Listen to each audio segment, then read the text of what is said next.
जहालत के जमाने में लोग बेटियों को मार देते थे। एक शख्स ने प्यारे आका सल्लल्लाहु तआला अलैहि वसल्लम से अर्ज की, या रसूल अल्लाह सल्लल्लाहु तआला अलैहि वसल्लम, मेरी एक बेटी थी, जब मैं उसे बुलाता तो खुश होती थी।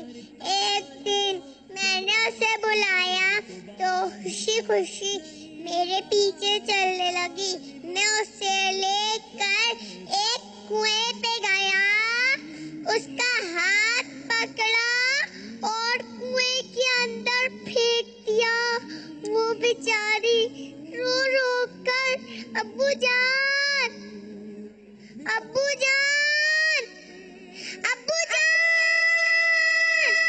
चिल्ला रही थी और मैं वहां से चला गया। एक बेटी ने गोल रोटी नहीं बनाई, इस बात पर वालिद ने उसे मार दिया। अब्दुल हबीब अंकल, क्या बेटियां अच्छी नहीं होती? क्या बेटियां बोझ होती हैं?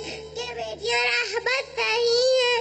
मैं आपसे पूछना चाहती हूँ, बताइए ये सब क्या हो रहा है? जहालत के जमाने में हम ये सुना करते थे, किताबों में पढ़ा कि बच्चियां पैदा होती थी तो बच्चियों को दफन कर दिया जाता था।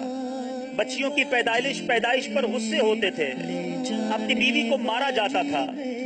मगर अब तो इस्लाम की रोशनी आ गई है, हम मुसलमान हैं और जिस नबी का कलमा पढ़ा है वो नबी अलैहिस्सलाम फरमाते हैं, बेटियों को बुरा मत कहो क्योंकि मैं भी बेटियों वाला हूँ। जिन वालिदैन के पास बेटियां हैं, यकीन करें वो घर का सुकून है, वो घर की रौनक है। बेटी बड़ी भी हो जाए, अपने बाप के लिए वो गुड़िया ही रहती है, अपने बाप की राहत का सामान ही रहती है, मोहब्बत करने वाली ही रहती है। मगर आज भी ये वक्त आ गया है कि बच्चियां पैदा हों तो झगड़े होते हैं, लड़ाई होती है। क्या किसी के इख्तियार में है बच्ची पैदा करना? अगर किसी के यहाँ बेटियां पैदा होती है तो किस बात की लड़ाई है? नबी पाक अलैहिस्सलाम का फरमान सुनिए। मेरे आका अलैहिस्सलाम फरमाते हैं कि जिसकी 3 बेटियां हों और वो उनकी अच्छी परवरिश करे, उनकी अच्छी तरीके से देखभाल करे, वो बच्चियों की किफालत की वजह से, हदीस पाक का मजमून है, उस पर जन्नत वाजिब हो जाती है। एक सहाबी रसूल ने अर्ज की, हुजूर अगर किसी की 2 बेटियां हों? आका फरमाते हैं 2 बेटियां हों तब भी जन्नत वाजिब हो जाती है। अर्ज की गई, हुजूर अगर 1 बेटी हो?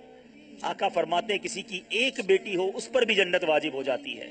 अरे ये बच्चियां तो जन्नत में ले जाने का गोया टिकट है, और इस पर खानदानों में लड़ाइयां, इस पर तलाक दे देना, इस पर खानदान तोड़ देना, इस पर लड़ाई झगड़े करना। मेरे बीचे इस्लामी भाइयों, जिनके पास बेटियां हैं इसको बोझ न समझिए, ये अपना रिस्क खुद लेकर आती हैं। अल्लाह ने इन्हें हमें दिया है तो ये रहमत है रब की।